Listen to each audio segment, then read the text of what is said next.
Tonight is the NBA Draft Lottery, something that's been around for more than 30 years. It's believed that Zion Williamson will definitely be the first overall pick. The question is who will hold that first overall pick. The Knicks are hoping that they will get a repeat of what they got in the first draft lottery when they secured the rights to Patrick Ewing. And there still continues to be a conspiracy theory to this day that was #rigged, just like the coin toss we're about to do, for the best all-time NFL conspiracy theories. We'll take the ideas for these drafts wherever we can get them. You know it. Go ahead. Rig coin toss. You're going to call heads today because you think she feels sorry for me. You know it. She does. She feels sorry for you. For sure. Heads. There it goes. Well, one of these days she'll realize that's what it... Yes. Woo! Go ahead.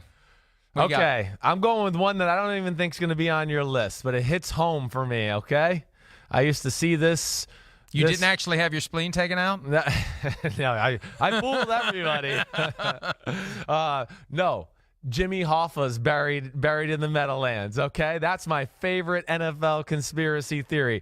I mean, I grew up going to the Giant Stadium. I'm starting to, I'm watching games and I'm hearing, back in the day, Chris Berman talking about Jimmy Hoffa being buried on the 20-yard line. So to me, that is one of the best conspiracy theories in the NFL. Most people think Jimmy Hoffa, who was, you can help me out with the history here, that was basically whacked, right, by the mafia. Yes, whacked. That would be the word. Yes, because he was the leader of Teamsters. Thank you very much. I couldn't think of that. And yes, that he's somewhere buried in the Meadowlands. And the rumor came about when, I don't know, I'm going to say late 80s, early 90s? It's around then. When they started to talk about that they think Jimmy Hoffa's remains. That's your go-to number one? That's my number one. Why didn't you wait until third round? You knew I wasn't going to pick that one. I didn't know for sure. I wasn't sure. And why, because I'm Italian? Well, yeah. You got something about Italians? You must have been like, yeah. You think I was involved? Are you implicating me? Yeah, it's great. I read the book not that long ago, Wise Guy. We talked about this yesterday on the podcast. Right.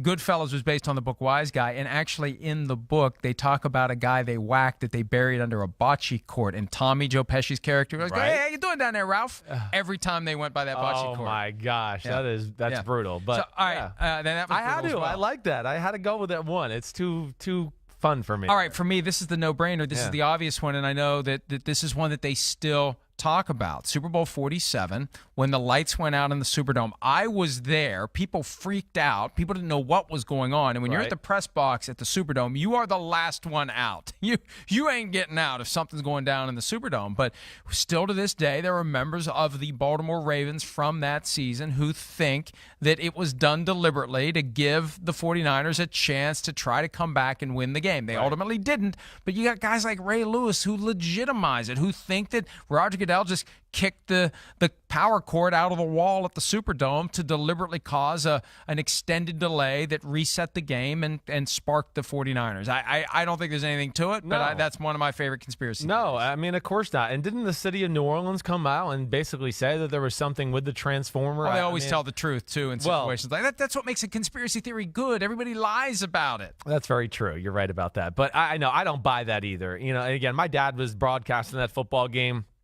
I mean, gosh, they really kept that conspiracy very quiet for that to be true then. I mean, I feel like it would have gone out. They had a lot of time to fill. They did have Phil had a lot of time to fill. Had a lot of time to fill. I know. Jeez. That was truly an amazing event. But, yeah, I'm with you there. And I don't buy that conspiracy. Okay.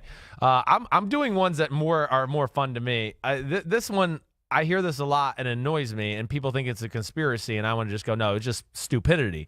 That Bill Callahan, the coach of the Raiders, sabotaged the Super Bowl, with John Gruden and the Tampa Bay Buccaneers. That was like the biggest story the week before one of the Super Bowls when Tim Brown came out and said that he believed that he did it. Yeah, no, I know. It's always been out there. And to help Gruden win. Right, that's what people say, and that's what people come up to me sometimes and go, I mean, Bill Callahan helped Gruden now, and I want to be like, really? Come on. You think Bill Callahan really wanted to ruin his legacy and not have a job as an NFL head coach anymore just so John Gruden can win the Super Bowl? Now, so I'm not, of course, buying into that conspiracy. Now, I will sit here and go, that was just absolutely, completely stupid that him and Rich Gannon did not change signals and audibles. I mean, the guy who taught them the offense they were running in the Super Bowl was on the other team's sideline as the head coach. Did they really not think he was going to not tell them what Black 370 smoke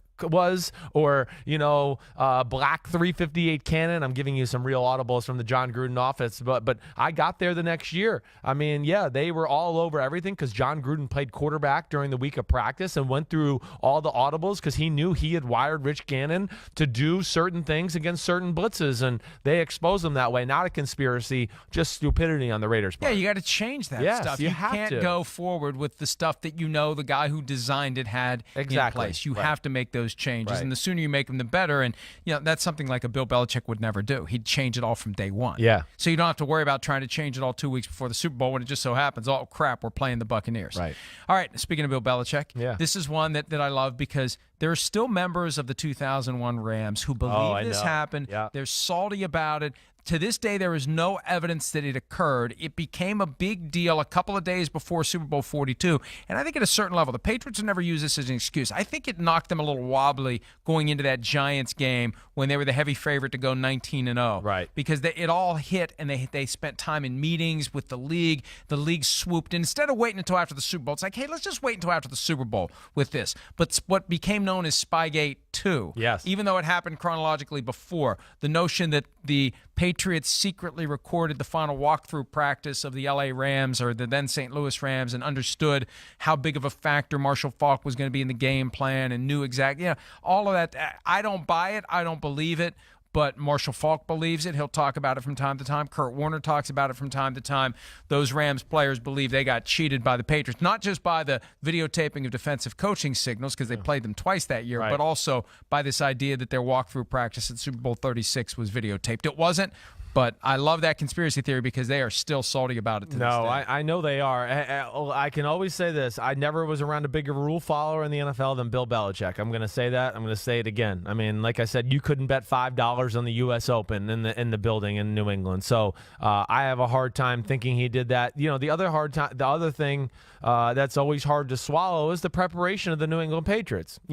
Again, there's a reason that this team has dominated the century to this point. We've had 2 decades, and one team has dominated both of them. And that's because the guy that leads that team is on another level. He is the Michael Jordan of coaches, or the Wilt Chamberlain, or whatever the hell you want to say he is. But he is so ahead of his time for what he's doing as far as an NFL head coach that, hey, I played against Bill Belichick in 2005 with the Tampa Bay Buccaneers, and damn, did they know a lot of stuff about our offense. How did they know it? I don't know. You know how they knew it? Because Bill's a crazy dude, and he studies everything in the world, and he keeps a rolling log of, when I played them the last time, they did this, and I did this, and he accumulates all of this stuff, and then you wonder how they know, one of your checks. Well, because Bill's crazy enough to go back and watch TV recordings to hear if, the audible's in live time or do all of that. So he does all the little things to make you think, oh, gosh, they must have had us mic'd or do all that. But no, what he really did was outwork everybody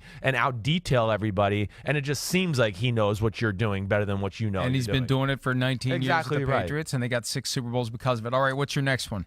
Okay, I mean, I'm stuck here between the Immaculate Reception and I don't know why I don't really look at that as a conspiracy. So the one I'm going to do this one. I want to do the Russell Wilson pass at the end of the football game.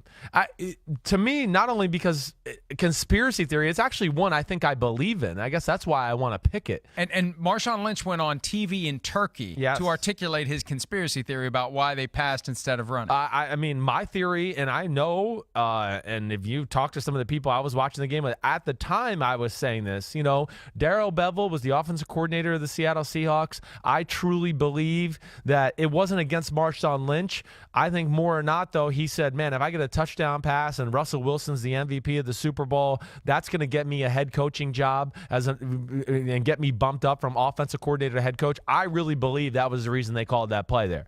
I mean, again, I don't know why you wouldn't give the ball. How about just win the Super Bowl? That gets you bumped up. Exactly right. Why wouldn't you give the ball to the most powerful running back in the sport behind one of the more powerful lines in the sport at the time? So to me, yeah, that's a conspiracy theory that there's some truth to it for me. All right, I'm going to have some fun with this one because I've already won. I don't even have to pick in round 3. Jimmy, you can't beat Jimmy Hoffa. That's stupid. I win. It's not a conspiracy theory. Why? It's the definition it's an urban of it. legend.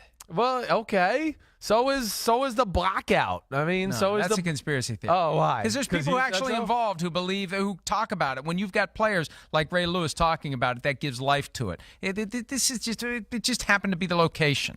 It's Jimmy Hoffa. He had nothing to do with the NFL.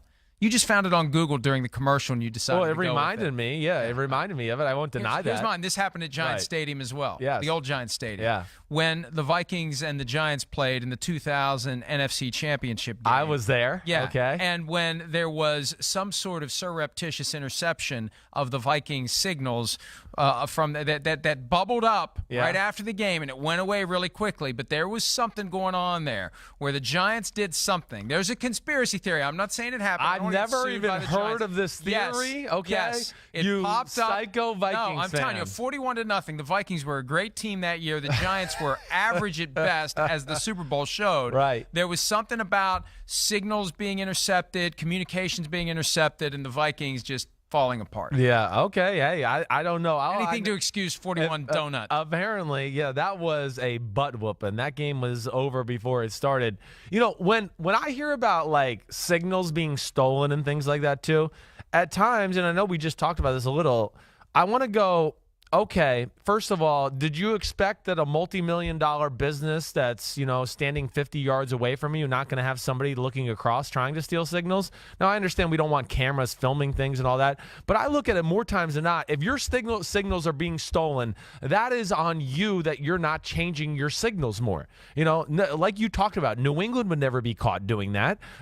Peyton Manning in his prime, but no great team would be, because every week, every few weeks, the coach, the quarterback, they go, hey, we got to change that up. We've used that like 12 times the last month, so we got to give a new one. Or you start to give dummy signals that go, hey, I'm going to give a signal that we always give, but it's not real, and you have a code word for it. So now the team, they might be onto our signals, but now they have no idea what's going on because some of them are fake. Those are the things you have to do when it comes to that type of stuff. All right, quick recap before we take our break. Sims has Jimmy Hoffa being buried at Giant Stadium as his favorite NFL conspiracy theory, followed by Bill Callahan. Does it get sabotaging better? Super Bowl 37, the decision to pass, not run at the end of Super Bowl 49. I've got the Super Bowl 47 blackout, Spygate 2 prior to Super Bowl 36, and the 2000 NFC Championship game where there's a belief that the Giants. Jimmy Hoffa was there, and he helped steal the signals for the Giants to win.